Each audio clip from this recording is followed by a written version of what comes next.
ना देखो दुनिया क्या कहती है, ये देखा करो रसूलुल्लाह क्या कहते हैं। नबी पाक छोड़ दो सारी दुनिया के धोखे, सारे फैशन, सारी रसूमात, सारी तोहम्मात छोड़ दो। नबी पाक की गुलामी इज्जत है, हुजूर की गुलामी। यार बंदा बिल्कुल बेअमल हो ना, बिल्कुल तो मेरी तरह दाढ़ी रख के पगड़ी बांध के बस में भी चढ़ जाए तो कई लोग सीटें खाली कर देते हैं, कहते हैं बुजुर्गों यहाँ आ जाए, हजरत जी यहाँ आ जाए। तो फिर इज्जत किस चीज की हुई? सुन्नत मुस्तफा की हुई ना, फिर इज्जत नबी पाक की सुन्नत की हुई ना, वकार की हुई ना। एक साहब, एक बच्चे ने दाढ़ी रख ली तो मुझे आके कहने लगे हजरत जी लोग बड़े बड़े लकब देने लगे हैं। मैंने कहा क्या? कोई कहता है हजरत साहब, कोई कहता है कारी साहब, कोई कहता है हाफिज साहब, कोई कहता है अल्लामा साहब। तो मैंने कहा तेरी मौज नहीं बन गई? 4 सालों में हिफज होता है, तुझे मुफ्त का लकब मिल गया है। अरसे निजामी 8 साल में होता है, मुफ्त का अल्लामा बन गया है। तुझे वकार नहीं दे दिया अल्लाह ताला ने, इज्जत। मेरे आला हजरत फरमाते हैं इज्जत दरे रसूल पे, इज्जत हुजूर की। और आला हजरत ने एक बात लिखी है बड़ी कीमती, और मैं ना जब कभी परेशान होता हूँ ना तो मैं ये वाली बात खोल के पढ़ता हूँ। आला हजरत ये बात ढारस बनाती है, ढारस तवानाई देती है, पूरा मजमून बांधा है। आला हजरत कहते हैं बेरूपिया था मदारी, रूप बदल बदल के दिखाया करता था, बादशाहों से इनाम लेता था। एक दिन औरंगजेब आलमगीर के पास आ गया, कहने लगा मैं रूप बदलूंगा, अगर आप पहचान ना सके तो मैं इनाम लूंगा। आपने फरमाया मैं कोई ऐसे वैसा बादशाह नहीं, कहा मुझे धोखा देना मुश्किल है, कहा नहीं मैं रूप बदलूंगा। हजरत औरंगजेब आलमगीर बड़े नेक बादशाह गुजरे, बड़े परहेजगार आदमी। वो बेरूपिया कहने लगा मैं रूप बदलूंगा, आप नहीं पहचान सकेंगे। फरमाया चल जितना तेरे अंदर जोर है लगा ले। हजरत ने ऐलान किया कि मैंने फौजी भर्ती कर दे, 2 माह के बाद टेस्ट होगा। वो 2 महीने दौड़ता रहा, रंग रूप बनाता रहा, आया टेस्ट देने, 2-3 सिपाहियों का इम्तिहान लिया, उसकी बारी आई तो 10 रुपए दिए, कहने लगे तेरे आने जाने का किराया मैंने तुझे पहचान लिया है। कुछ दिनों के बाद जाने लगे सफर पर तो भिखारी आ गए खैरात मांगने, उसने भी सारे मुंह पर स्याही मार ली, कपड़े फाड़ लिए, सर के बाल मुंडा लिए, भवें तक कटा ली, बदरंग होके आया। कासा आगे किया तो हजरत ने 10 रुपए डाले, कहने लगे तेरे आने जाने का किराया मैंने पहचान लिया है। कुछ दिन गुजरे तो टीचर की जरूरत थी, उसने मूंछें बड़ी कर ली, दाढ़ी नकली लगा ली, सर पे जिना कैप पहन ली, एक शेरवानी ले ली और हाथ में छड़ी पकड़ के आया। कहने लगा मैं उस्ताद हूँ, 2-4 बंदों का इम्तिहान लिया, उसकी बारी आई तो 5 रुपए दिए, 10 रुपए दिए, का तेरा किराया मैंने पहचान लिया। 2 साल गुजर गए, वो जब भी आता हजरत पहचान लेते। एक दिन सफर पे जा रहे थे, बहुत बड़ा लश्कर था, जिहाद करने जा रहे थे औरंगजेब आलमगीर। तो देखा एक पहाड़ी है, पहाड़ी पे लोग जा भी रहे हैं आ भी रहे। औरंगजेब आलमगीर पूछने लगे यहाँ क्या है? कहने लगे एक बाबा जी बैठे हैं दुआ करते हैं, अल्लाह के नेक बंदे हैं। औरंगजेब कहने लगे यार पुराने लोग सारे ही अल्लाह वालों को मानते, ये भी मुसीबत आई है जितनी नहीं आई है, सारे लोग ही मानते। कहने लगे जरा मैं दुआ ना करा लूं, अच्छे काम जा रहा हूं। औरंगजेब बादशाह थे, बादशाह लोग नाजुक मिजाज होते हैं, घोड़े से उतरे, बड़ी मुश्किल से पहाड़ी पे चढ़े, ऊपर गए तो लाइन लगी है, बाबा जी गार में बैठे। कहने लगे मैंने मिलना, मैं औरंगजेब हूँ। उन्होंने कहा हमारा बाबा उस तरह का पीर नहीं कि अमीर आए तो रंग और हो, गरीब आए तो और हो, यहाँ अगर मिलना है तो लाइन में लग जाओ, सब एक जैसे। अब लाइन में खड़े हो गए, 50 आदमी आगे थे, कहते हैं 51वां नंबर था। थक गया धूप में खड़ा खड़ा, जब मैं पहुंचा गार के दाने तो मैंने बाबा जी के चेहरे पे नजर डाली तो बड़ा नूरानी चेहरा, बड़ी खूबसूरत लबो लहजा। मैंने कहा मेरे जैसा आदमी भी पगड़ी बांध ले जो अच्छा लगने लग जाता है, बड़ा खूबसूरत अंदाज। कहते हैं मैं उनके पास अत्ताहियात की हालत में बैठ गया। मैंने कहा हुजूर मैं जा रहा हूँ जिहाद करने, दुआ करना। बुजुर्गों ने हाथ उठाए, अल्लाह इसकी मदद फरमा, दीन को गलबा अता फरमा, इसे दीन का सच्चा पक्का सिपाही बना। फिर थपकी दी, 2-4 नसीहतें भी कर डाली, देखना जुल्म न करना, ज्यादती न करना, जब तू जीत खर न करना, गुरूर न करना, नसीहतें भी कर दी। कहते हैं अब जब मैं उठा तो 2-4 दिनार बतौर नजराना मुसल्ले के नीचे रखे, और उल्टे कदम जब मैं गार से उतरा उन्होंने रुमाल झाड़ा और उठ के खड़े हो गए। कहने लगे आज नहीं तूने पहचाना, आज नहीं तूने पहचाना, मेरा इनाम बनता है, आज नहीं पहचाना, ला पैसे। औरंगजेब कहने लगा यार तूने हद कर दी, कहाँ चढ़ा कहाँ खड़ा रहा, धूप में थक गया, कमाल कर दी भाई तूने, बता तू क्या लेगा? अब तो देख जल्दी बता, कितने लोग पीछे धूप में खड़े हैं, लश्कर सारा खड़ा है, क्या लेगा? اس نے کہا سب سے قیمتی ہیرے وہ ہے جو تیرے سر کے تاج میں لگے ہوئے ہیں، مجھے تیرا تاج چاہیے۔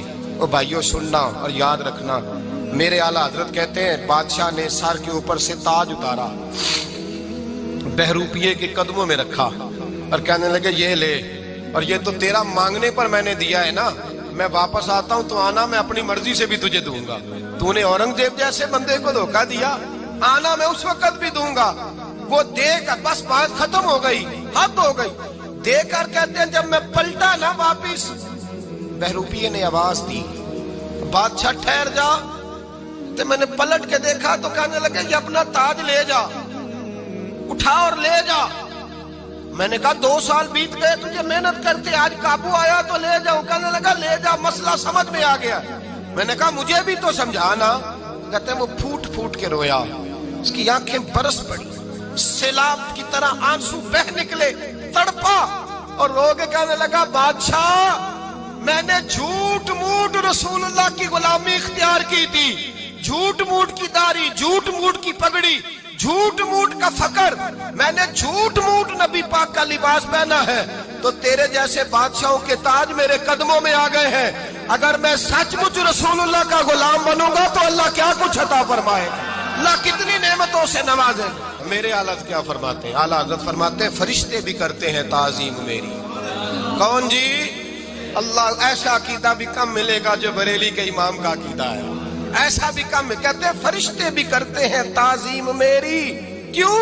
فرمانے لگے فدا ہو کے ان پر یہ عزت ملی ہے، فدا ہو کے ان پر یہ۔ حضرت سلمان فارسی گورنر تھے، کھانا کھا رہے تھے، دسترخوان بچھا تھا، رسول پاک صلی اللہ علیہ وسلم کا فرمان ہے روٹی کا لقمہ دسترخوان پہ گرے اٹھا کے کھا لو، اللہ تمہاری بخشش فرما دے گا۔ دسترخوان صاف ہوتا ہے، روٹی، بڑے گورنر تھے آپ، بڑے بڑے سفیر بیٹھے تھے، وزیر بیٹھے تھے، روٹی کا لقمہ گر گیا۔ آج تو لوگ فیشن میں عزت ڈھونڈتے ہیں نا، وقار ڈھونڈتے ہیں کہ میں جدید دنیا کے ساتھ مل جاؤں، میں معاذ اللہ لڑکی لڑکے اکٹھے بٹھا کے منگنی کروں تو میں ماڈرن شمار ہو جاؤں گا، میں بڑے بڑے ڈھول بجاؤں تو ماڈرن بنوں گا، میں اگر مہندی پہ سارے تماشے کر ڈالوں تو میں ماڈرن ہوں۔ دیکھو عزت کس بات میں۔ حضرت سلمان فارسی روٹی کھا رہے تھے، سفیر وزیر نہ جانے بڑے بڑے لوگ بیٹھے تھے، کھانا کھاتے کھاتے لقمہ گرا دسترخوان پہ، حضرت سلمان فارسی نے سمیٹا، منہ میں رکھا، پھر انگلی مار کے دسترخوان صاف کیا۔ ایک صحابی کان میں کہنے لگے سلمان کیا کر رہے ہو، کیا کر، آپ گورنر ہے، سوچئے تو صحیح، یہ لوگ کیا کہیں گے دنیا دار کے مسلمانوں کو روٹی نہیں ملتی، اٹھا اٹھا کے کھا رہے۔ کان میں بات کی، کان میں۔ حضرت سلمان فارسی کان میں جواب دے سکتے تھے، کہہ سکتے تھے نہیں ایسے ہی کرنا ہے، انہوں نے کان میں بات کی، لیکن جناب سلمان فارسی اعلیٰ اعلان بولے، کہنے لگے ان 4 5 6 دنیا داروں کے لیے میں اپنے نبی کا طریقہ چھوڑ دوں، اپنے رسول کی سنت چھوڑ دوں؟ یہ 4 5 دنیا دار دنیا کی طرف دیکھ کے میں مصطفیٰ سے منہ موڑ لوں؟ پھر جوش جذبات میں سر سے پگڑی اتار دی، رونے لگے۔ آپ فرمانے لگے میں مدینے کے بازاروں میں کھجوریں اتارتا تھا، نوکریاں کرتا تھا، یہ جو میرے سر پر عزت کے بال ہیں یہ محمد عربی کے اگائے ہوئے ہیں، رسول اللہ کے اگائے ہوئے ہیں۔ اور بھائیو حد ہو گئی۔ حضرت بلال رضی اللہ تعالیٰ، حضرت بلال آئے جناب عمر سے ملنے، کیسر و کسرا بھی آئے تو عمر خاطر میں نہ لائے، پر بلال حبشی دروازے پہ داخل ہوئے تو فاروق اعظم نے کرسی چھوڑ دی، ہاتھ باندھ کے کونے میں کھڑے ہو گئے، کالا رنگ ہے، نام بھی لکھنا نہیں جانتے، زمانے میں تعارف کوئی نہیں۔ حضرت عمر نے ہاتھ باندھا ہے، لوگ کہنے لگے عمر تو کیسے ہو، کسرا سے نہیں ڈرتا، یہ کون آ رہا ہے جس کے لیے تیرا اتنا استقبال ہے؟ حضرت عمر کہنے لگے چپ کر جاؤ، اس کی بات نہ کرنا، اسے آنے دو، اسے آنے دو، اس کی بات نہ چھیڑنا۔ حضرت سیدنا بلال آئے، کہنے لگے امیر المومنین کیا کر رہے ہو؟ فرمایا نہیں چپ کر یار، بازو پکڑا، اپنی کرسی پہ بٹھایا۔ حضرت بلال کہنے لگے حضور میں غلام ہوں، مجھے تو طریقے بھی نہیں آتے ان کرسیوں پہ بیٹھنے کے، میں تو غریب ماں کا بیٹا، غلام باپ کی اولاد، سلیقن، یہ آپ کیا کر رہے ہیں؟ تو حضرت عمر کہنے لگے بلال تھا تو غلام ہی، پر جب سے مصطفیٰ کا غلام بنا ہے تو ہمارا امام بن گیا ہے، اب تو امام ہے رسول اللہ کی امت کا۔ فرمایا وہ مجھے دن یاد ہے جب مکہ فتح ہوا تھا، बुत टूट गए थे, बड़े बड़े सरदार थे, और मेरे नबी ने फरमाया बिलाल से कहो काबे की छत पे चढ़ के अजान दे। तो लोगों ने कहा हुजूर ये सारे जल गए हैं, किसी और की ड्यूटी लगा दे। हुजूर ने फरमाया चुप करो, बदर में मार खा के अजान पड़े तो बिलाल, ओहद में पत्थर बरसे अजान पड़े तो बिलाल, तपते सहराओं में पड़े तो बिलाल, हर जगह मार खाए तो बिलाल। और आज अगर अल्लाह ने इज्जत दी है तो मैं लोगों को देख के बिलाल को इज्जत ना दूं? मैं बताना चाहता हूं कि रसूलुल्लाह की गुलामी में इज्जत है। फरमाया कोई ऊपर नहीं चढ़ेगा, अबू बकर भी नीचे, उमर भी नीचे, उस्मान और अली, तलहा और जुबैर भी नीचे। आज ये हबशी गुलाम काबे की छत पे चढ़ेगा और मैं दुनिया को बताऊंगा कि असल इज्जत उसी के पास होती है जो रसूलुल्लाह का गुलाम हुआ करता है।